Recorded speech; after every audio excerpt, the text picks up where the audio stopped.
Rumah jackpot kembali lagi guys, 250,000 dengan keluasan 22x70 di Lake View Seri Iskandar ni.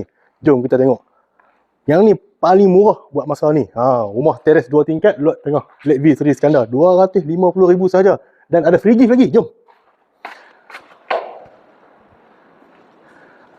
Masuk ruang tamu. Ni ruang tamu, rumah ni memang besar dan luas dan perabot-perabot ni owner bagi. Lampu kipas, aircon owner bagi, free. Dah lah murah, banyak benda free lepas tu. Okey, jom. Sini kita ada satu store di bawah tangga. Sini ruang makan lah. Sini ruang makan. Kita ada satu bilik tidur dan bilik tidur ini ada akses ke toilet.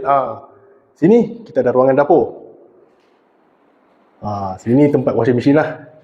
Kita ada satu toilet. Kita ada dapur dan kita ada tanah lebih kurang 10 kaki lagi di belakang. Okey, jom kita naik tingkat atas. Memang besar, memang puas hati, memang cukup selesa untuk family ramai. Harga pun murah. Market value kau-kau punya. Okey, jom kita naik.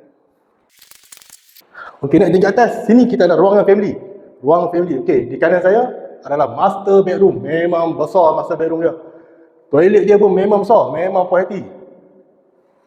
Okey, kita ada 2 lagi bilik yang besar-besar. Okey, bilik kedua dan bilik ketiga. Bilik ni dia orang kongsi toilet lah. Memang puas hati, harga murah.